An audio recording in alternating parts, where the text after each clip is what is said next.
Hello there beauties, and welcome to today's pick a card reading with me, the high maintenance hippie. And in today's reading I want to find out what the person on your mind is telling the people around them. This could be their friends, their family, their co-workers. So if you want to find out these juicy details with me today, I need you to pick one of these three piles. Pile number 1 is 3434 with consistency. Pile number 2 is 1717 with intuition. And pile number 3 is 3232 with alignment. I highly recommend that you go with your first gut instinct. Spirit is going to guide you towards the pile which has the most relevant information for you. And once you've chosen your pile, I shall see you in your reading.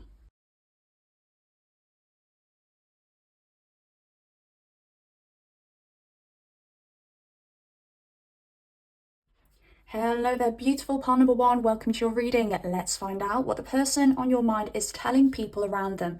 So these could be friends, these could be family, these could be co-workers.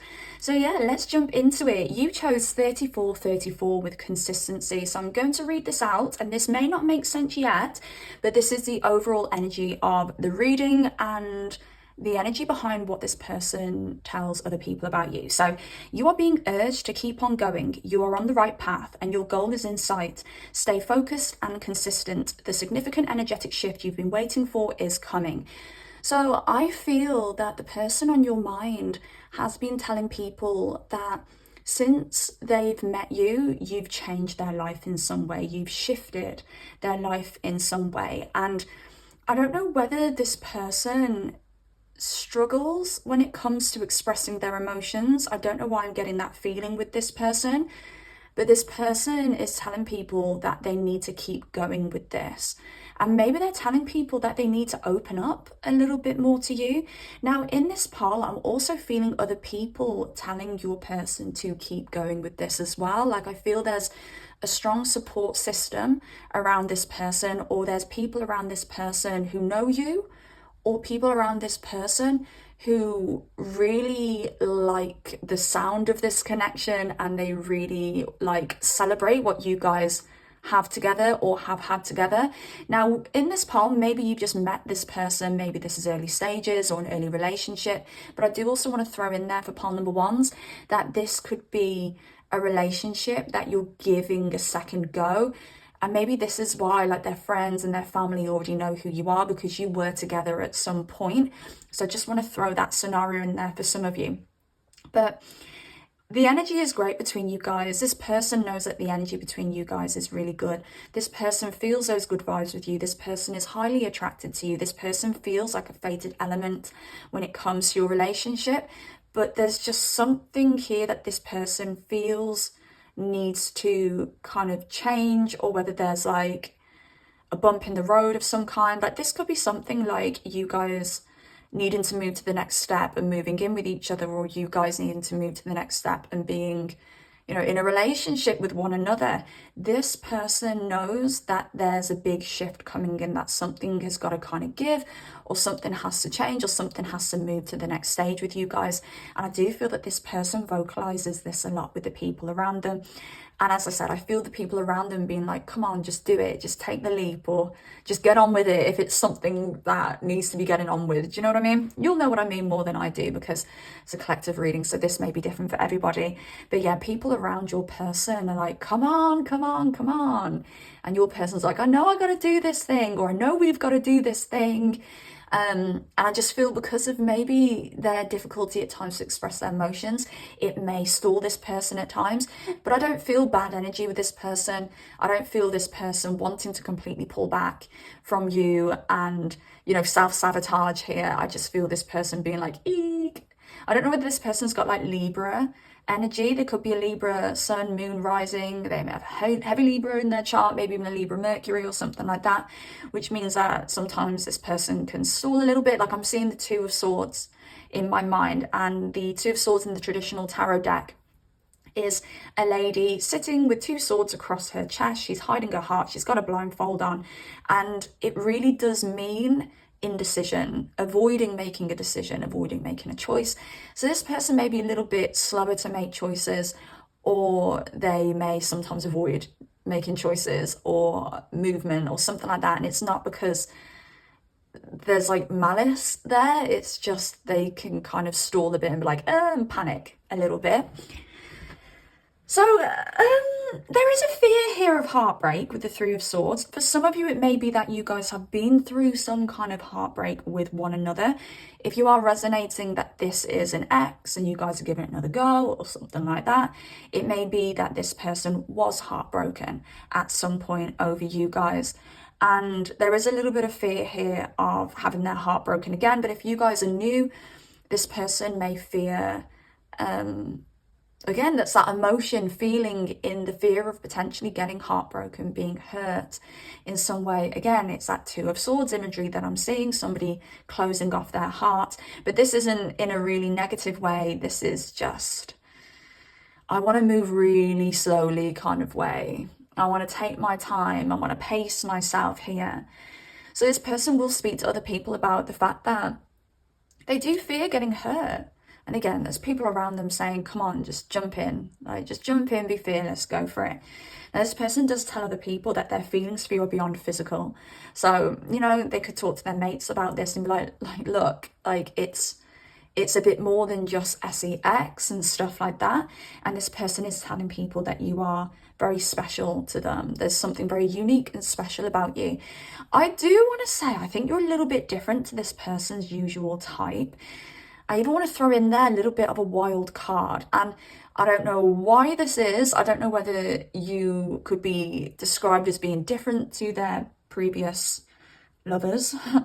Whether you are a little bit edgy in some way, okay? It could be that, you know, you're super funny and they're not used to, I'm just saying girls here, but they may not be used to girls being funny. If you are a girl, look for a girl look for a man or something like that.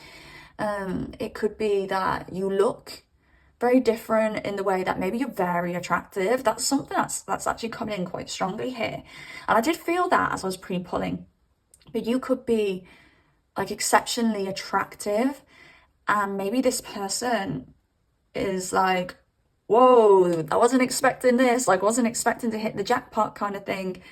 And they tell people this, but it also unnerves them as well. So whatever this thing is that makes you different to the rest, different to exes of theirs, or makes you stand out a mile, they love this about you. They compliment you about this to people around them, but they do also say it makes them a little bit nervous. I've just heard the word cagey here, so maybe you could describe this person as being a bit cagey. And with the Empress here, look, like this is the depiction of beauty. This is beauty being power here for you guys. So maybe beauty is your power in this relationship or in this connection. And again, like they love that you're so beautiful, but it also makes them a little bit nervous.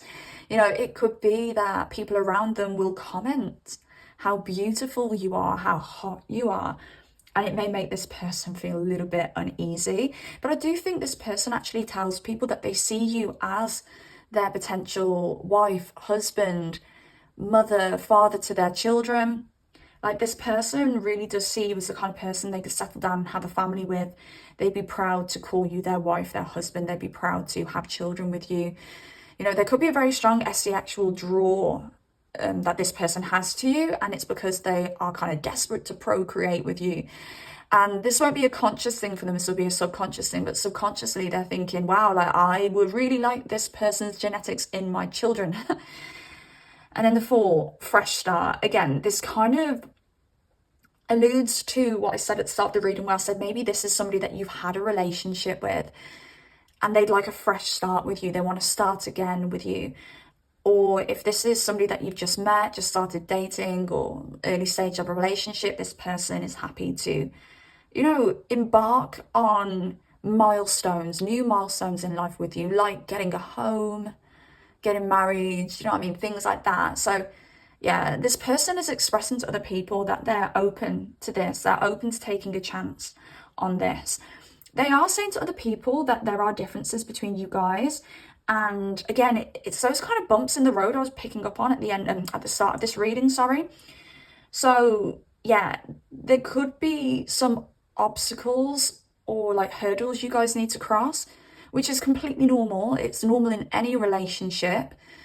You know, whatever those hurdles may be, there may be financial hurdles for some of you. It may be that you guys are at a distance from each other. There could be, you know, You know, you could have to get a plane or have like a long car journey to get to one another. Okay, so maybe there is more emphasis on living with each other and stuff like that. So yeah, they are mentioning the differences between you guys, whatever those differences may be, whatever those hurdles or obstacles may be. But as I said, it's very normal to have obstacles and hurdles when it comes to a relationship, because these are two people come together who are living two very different lives who want to now combine their lives. So yes. Okay, what else do we have? I've never felt this way before and I'm scared. Yes, this is what this person is telling people about you, but they are saying that they see you as something very long-term and something very stable. I don't know whether one of you is very kind of fixated on growth and improvement. This could be somebody who reads self-help books, self-help, don't know what I say that, self-help books, self-help books, sorry. What am I talking about? Self-help books. Self-health. Maybe someone here is really into health and fitness and nutrition and stuff like that, and somebody's really like motivating in that way.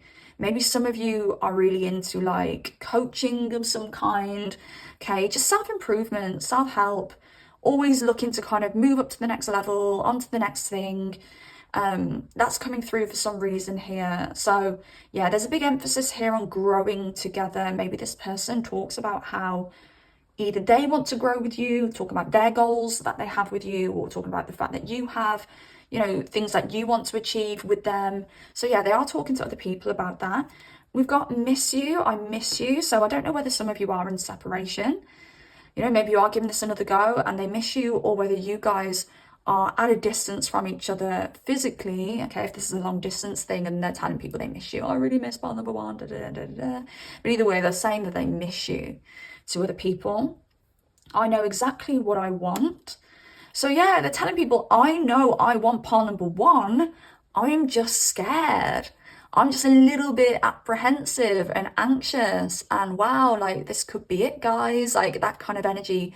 Like if this is a man, they're telling their lads like, shit, mate, like this could be it. Like this could be the person I marry. This could be the person I spend the rest of my life with. So they're very adamant it's you, but of course there's some fear and anxiety there, because they're like, oh God, like I am literally closing out an old cycle where I had like full reign and full freedom, and I'm tying myself down now. I'm settling down, I'm maturing, and oh, I manifest you whilst I touch myself. That's an odd thing to tell somebody. So yeah, maybe they've told somebody that. Like it could be something like, I only touch myself over part number one. Like I don't watch, you know, the P to the O to the R to the N anymore. And you know, they could be saying stuff like that about you. Yeah. They're definitely talking to people about how hot you are, that's for sure. But yeah, that's what I'm getting for you, part number one. So I hope you enjoyed this reading. I hope it helps in some way. If you did like it, drop it a like, comment down below if you've got anything to say at all. And also subscribe if you do like content like this and you want to see more of it. Take care of yourselves, beauties, and I shall see you next time. Goodbye. Hello there, beautiful part number two, and welcome to your reading. Let's find out what the person on your mind has been saying to others about you. And those others can be friends, family, co-workers, anybody really. So let's tap in by touching up upon the card that you chose. So 1717, intuition. You are being called to listen to your inner wisdom and intuition right now. Whether you are being guided to make a big decision on your truth or just listen to your body, trust yourself. So I feel that your person has been expressing to other people that they feel very magnetically drawn to you. There's like a soul pull or a heart pull that they can't really explain. Now, I feel for some of you, this person could be telling people that they've got this draw, but there's this niggling intuitive feeling when it comes to you. Because I do have a few contradictory energies in this reading. A lot of the energy here on the board is very, very positive, but a lot of my bottom of the deck energy, including this covert energy here, is a little bit, ooh, do you know what I mean? So we've got sneaky, someone or situation is not to be trusted, blocked, this connection is too painful, so I'm blocking your energy, and covert. My intentions for this connection are selfish and self-serving. So I do want to say, beautiful part number twos, I feel your energy is bright. I just feel the word sprightly really describes you quite well. So I don't know whether you're somebody who's very out there, shiny, energetic. I do feel from these cards, you could be somebody who really takes care of your appearance, or you do have this like self-love and it's so positive and it's so beautiful. So I feel that this person's niggling intuitive feelings about you, maybe that you're not to be trusted, are false. And they're not coming from their intuition, they're coming from a place of fear and a place of being hurt in the past.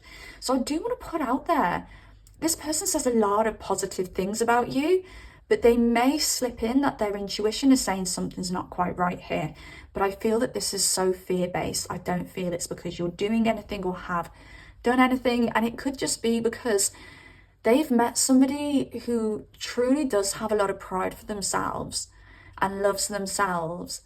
And I think that shows on the outside with you. I think you're a very attractive person who attracts a lot of good attention, maybe even some bad attention, and it makes this person feel a little bit uneasy. So they do see you as somebody very stable for them. They do see you as like wifey or husband material. They also see you as somebody who's very independent, and they do express this. They express that you are very special.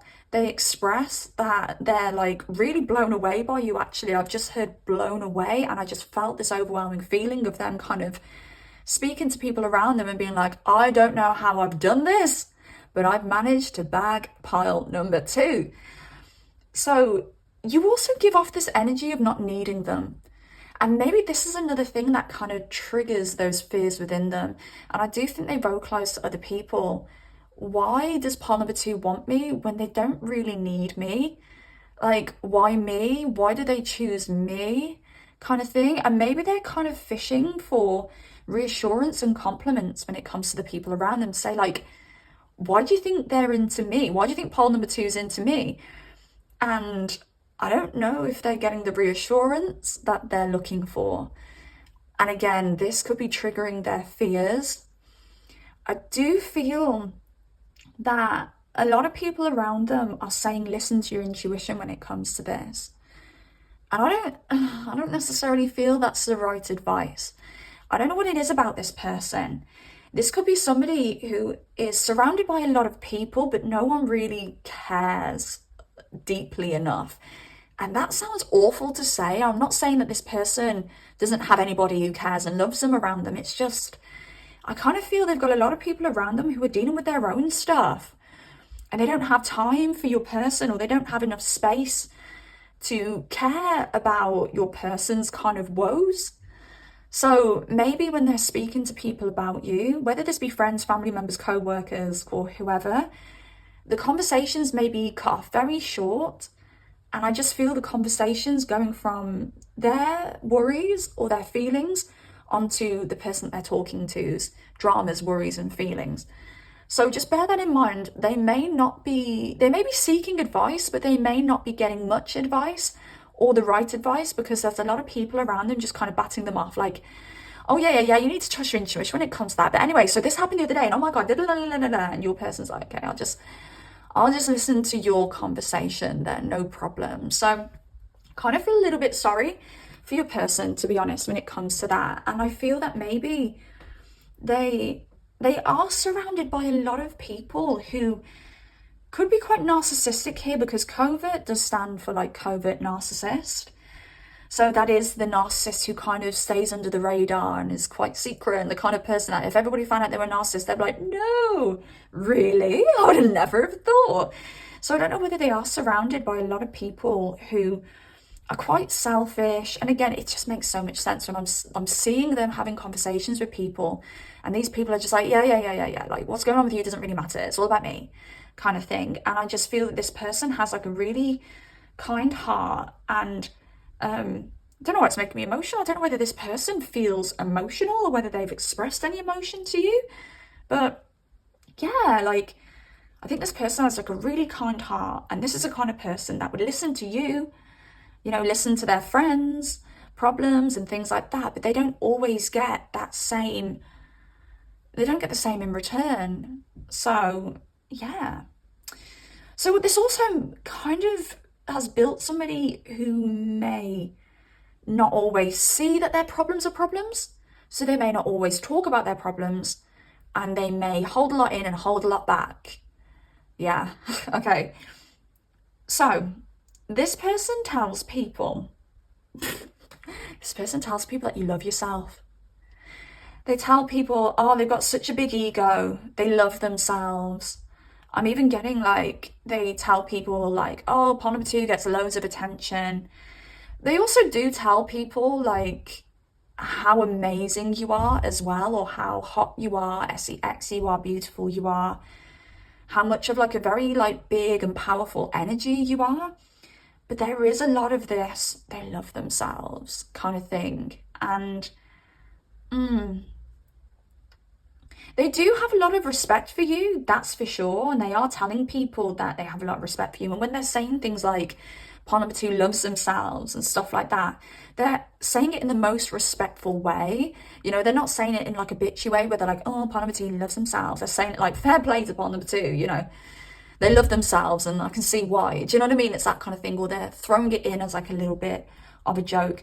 They have told people that you guys either moved too fast or you are moving too fast when it comes to things. So they do have a few worries that, I just heard jump the gun, that some of you have jumped the gun when it comes to something. Because like jumping the gun is normally a phrase used for when you kind of, how do I describe this? Like if somebody says something and you kind of get an idea of what they said or a perception of what they said before they've explained it. I mean, I think we all know what jump the gun means, but for those of you who don't, I'm probably over-explain this and everyone's like, yeah, I know what jump the gun means. But I just heard jump the gun. So I don't know whether this person's kind of came to a conclusion about something and they feel it was too premature because they didn't get all of the context. So maybe they've told somebody, I think I jumped the gun with this. So that may make sense to somebody here. But yeah, this person's been talking about moving fast with you, moving too fast with you. But we do also have here, I know exactly what I want. So this person does also know that they want you. They're pretty sure about it, but there's just something here like about them moving too fast, but also knowing what they want. I did say there's a bit of contradiction when it comes to this pile. Now, they have told people that you're very rare and that this connection is very rare and that they're not going to meet another you. And they really do have commitment on the mind when it comes to you. This person does talk about you as though they could make that lifelong commitment with you. For those of you who are in a relationship with this person, they could talk to people about marriage when it comes to you guys, or proposals or engagements when it comes to you guys. Now, this person feels like they've known you for a lifetime, whether you've known each other a lifetime or whether you've known each other like, you know, a couple of weeks or a couple of months. They feel like they've known you before. This person could believe in past lives. This won't be for everybody, but for some of you, this person could say, I've known you in a past life. Oh, we've met before in a past life. But yeah, they feel a lot of history with you, whether there is history or whether they just feel history with you, even if there's not actually been that much history. Like this is a very deep and natural bond. I want to highlight the word natural. This is a natural bond that you guys have. But again, with this 10th house here in Aries, I just heard sex symbol. So like, I think you're a bit of a sex symbol, to be honest. And I think this person may talk about that, may talk about how hot you are. They may like to kind of brag a little bit about how hot you are. But I do also feel that people around them are also talking about how hot you are. So that's why we've got like the sex symbol kind of energy coming through here, because you're just a sex symbol, maybe in their community. In some way that may make sense to you. Okay, there could have been an ending here because we have my life hasn't been the same without you. So they have told people if you are in separation, if you're not, then they're saying to people, my life wouldn't be the same without partner number 2. But if you have had a separation or you are in separation, they are telling other people, my life hasn't been the same without partner number 2. You are exactly their type and they've been expressing that. Like like pile number 2 fits my type to a T, hence why I'm thinking about commitment, hence why I know this is very, very rare, hence why I feel like probably I feel like moving too fast, even though I don't think I should move too fast. They can see you guys settling down together and they are telling other people that, okay, with the commitment. I can see, you know, being with this person long term. I can see being with partner 2 long term. And I'm so turned on by you. And that's more that kind of SEX symbol energy here. Like, wow, they tell people that you are hot, that you are SEXy, that you turn them on, that you're like, they're so lucky to have you. And they're just like, look at my girl, look at my boy, look at my person. They're just hot. Don't you wish your girlfriend was hot like mine kind of energy here. And yeah, that's what I'm getting for you guys, part number 2. So, oh, and also, sorry, at the bottom of the deck, this just kind of stood out to me. I still care about you. Again, for those of you where there is some kind of disconnect here, this person still cares about you and they feel that you belong to them. And I'm just going to pull one more. You're too good for me. They do fear that maybe you are a little bit too good for them, okay? Maybe you're a little bit too hot for them. They do fear that. But yeah, for those of you where this is a separation, they are thinking about, you know, getting back in touch, getting back with you and stuff like that. I just feel that coming through very, very strongly here. So yeah, for some of you, you may actually not be in contact. For some of you, you may be. But yeah, that's what I'm getting for you, part number 2. So I really hope this helps. If you did like this video, drop it a like. If you want to say anything to me in the comments or say anything to anybody else in the comments or just comment. I don't know why I've just messed up this outro. If you like this video, drop it a like. If you've got anything to say at all, please comment down below. I love hearing from you. And also subscribe if you like content like this. Take care of yourselves, beautiful part number 2s. And I shall speak to you soon. Goodbye. Oh, part number 3. What is going on here? So we are looking into what the person on your mind's telling other people about you. So that could be friends, family, co-workers, anybody really. But oh my gosh, what has happened between you guys? So let's dive in first by beginning with the card that you chose. That's 3232 with alignment. So you're being guided to focus on whether your thoughts are currently matching your actions. When these two align, you start to truly live your dreams. So this person is telling people that their actions aren't matching their thoughts. And I can see this so clearly with the devil here, the 2 of swords, the lost card, the deception card.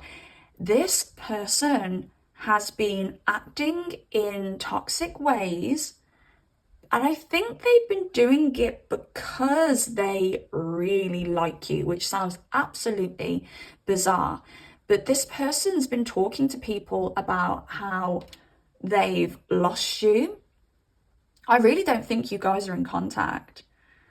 Or if you are, I don't feel you guys are like on great terms. You could be on good terms depending on your maturity, but I don't think you're on great terms. But this person tells people like, oh, I've lost pile number 3. I feel really sad because I've lost pile number 3. You know, they're telling other people, oh, I've been toxic in some way with this devil energy. They're telling other people I was decisive or indecisive. Sorry, why did I accidentally say decisive there? Indecisive in some way, and they're telling other people that they're healing from these kind of behaviors. So maybe this person was forced into making some kind of decision and they didn't handle it very well with this 2 of swords. Maybe this person was acting like they had 1 foot in and 1 foot out of this connection. Maybe this person was feeling very confused around their feelings for you at some point. Okay, maybe this person is an avoidant. So you've got like an anxious relationship type and you've got like an avoidant relationship type. And avoidants have a very funny way of working where if an avoidant is in a relationship with somebody that they don't really care too much about, they will be their normal selves. They will probably be quite attentive, loving, you know, affectionate.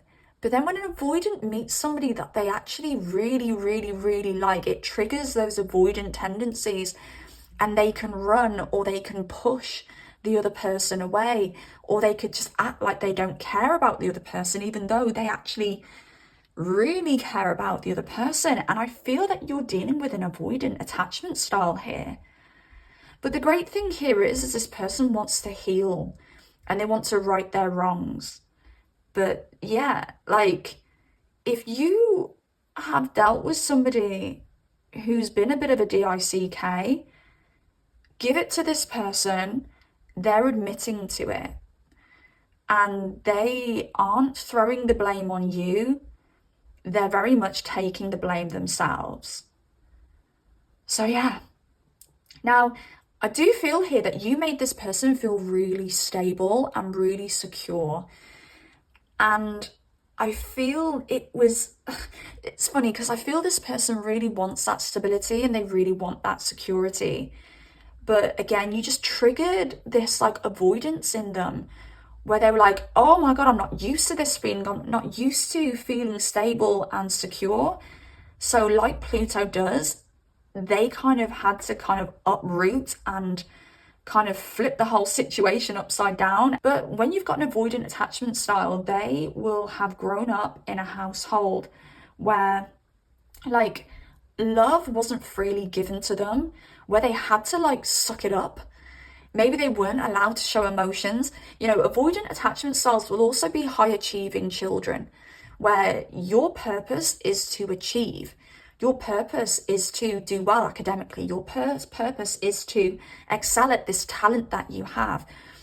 So when an avoidant attachment style actually gets loved for who they are and gets made to feel safe, you know, gets made to feel like, oh, like, you'll get the love from me whether you achieve or not, kind of thing. It's they don't know any different. It feels very uncomfortable. It's very new to them, and they kind of have to change the environment back to that regular environment, that avoidant, that cold, that very kind of achievement focused environment that they were used to as a child. Like an avoidant attachment style will want to work for that love. And maybe they were the kind of people as well who were taught, like, if you want to be successful in life, you better work damn hard, kind of thing. So when they just get it freely, they don't trust it. And I feel this is what's happened here with you and this person. They are telling people the chemistry between you guys was amazing, but overwhelms us here. So they're still telling people, like, no matter how much chemistry you had, no matter how much like electricity there was when you guys were together, it was very, very overwhelming for them. And then the sacral chakra here, which is that very kind of like SE-actual center, which really does tie into this chemistry, and it really does tie into this devil energy, because this devil energy can be very SE-actual as well. You know, the SEX appeal and attraction here must have been absolutely humongous. And I don't know why I'm really talking about this like it's past tense. And I do think for like 99% of you, this is a past tense situation. But for those of you who are still involved with this person, it could be that you're getting through or getting over this blip that you've been through, or it could be that you are currently experiencing this blip, and I'm here to kind of help you understand this person's actual thought process, because maybe it's very alien to you and very different to yours. But the SEX appeal and attraction must have been off the flipping charts with you guys. But look at these words here. You're out of balance. Fearing endings will block beginnings. Relax into your creative power. This person was fearing the end before it begun. And this is why they did this devilish stuff, why they avoided. And in some cases, maybe this person pulled away from you and was like, no, I don't want this. Can't do this. With the Six of Swords, and they buggered off somewhere. So yeah, but with deception here, I lied to myself about this connection. They lied to themselves. They tried to make out this weren't shit. This ain't shit. But in reality, they knew that you were their soulmate. In reality, you were the only thing that anchored them. And they actually felt like they were in alignment with you. They're like, wow, I finally found something that kind of shifts me back in balance. So an avoidant attachment style will be very out of balance in one direction, and your energy came in to kind of pull them into balance. And that balancing act is always a little bit shaky and a bit sketchy. Just think about when you know, something's balancing out. So like a seesaw, I don't know if this is a great example, so I do apologize. But just think when like something's balancing out, just say you've got like a set of scales. I don't know whether this is scientifically correct here, and you've got like two heavy rocks on there. If you just took those rocks off straight away, the way the scales would get in balance would they would first kind of like move up and down, and then like that up and down movement would get slower and slower and slower until it got back into balance. So it kind of makes me think that you pulling this person into balance, they were still kind of rocking in and out of balance for a while, and they really want to come into that slow balance now. Does that make sense? I hope that makes sense. I hope I'm actually not chatting out of my arse. But yes, so this person knows that you're their soulmate. I kind of want to say this person always knew that you were their soulmate, but they just didn't know how to handle that. I'm purposely trying to trigger you. So yeah, they're telling people that they know that you're their soulmate, but they're also telling people that maybe they purposely tried to trigger you, or that they are still trying to trigger you. But I kind of want to say, if they're trying to trigger you now, they may be trying to trigger you in a way of, how do I kind of get pawn number three's attention? You're exactly my type. So they're telling people that you are exactly their type and that they're still hurt. So I feel in this case, this person may be telling people that they are hurt because for some of you, there's loss here, okay? And they may also be telling people they're still a bit like, they're still not quite right in themselves separately. Do you know what I mean? They're telling people that they still have healing to do. And surprise at the bottom of the deck here, this connection isn't what you initially expect. This is standing out really strongly to me for some reason, and I'm just trying to work out why. I'm going to pull for this surprise because for some reason it's really standing out. I don't know whether for some of you this person has a surprise for you. Okay, Four of Swords. Let's have another one. And the Hangman. Oh, maybe this person's surprised that you, whether this person was the one who pulled their energy back or not, whether this person was the one that ended things or not. Bear in mind, not all of you may be at that stage where things have ended. And if you aren't at that stage where things have ended, don't worry. I'm not saying that there's an ending in sight. I'm just saying that this person will or does want to kind of bring themselves into balance. This person wants to work on themselves for you. So hopefully for a lot of you, this ending won't happen. But maybe this person is saying, I am so surprised that this didn't work out. Or I'm so surprised if you were the one who pulled away. I'm so surprised that like pawn number three pulled their energy away. I'm so surprised we're on a break. Both of these cards talk about a break, literally taking a break with the Four of Swords. The Hangman is waiting, having to be patient. It's also reflection. So in this waiting period, there's a lot of reflection going on. And I feel it's your person here who's doing that reflection, and that's where they're realizing, oh crap, I've got a lot of work to do. And I think for a lot of you, they're saying, oh crap, I'm an avoidant attachment style. So Google that if you're not familiar with an avoidant attachment style. It may describe this person to a T. But yeah, that's what I'm getting here for you, pawn number three. So if you like this reading, drop it a like. Please comment down below if you've got anything you want to say at all. I absolutely love hearing from you. And also subscribe if you do like content like this. Take care of yourselves, beauties, and I shall speak to you soon. Goodbye.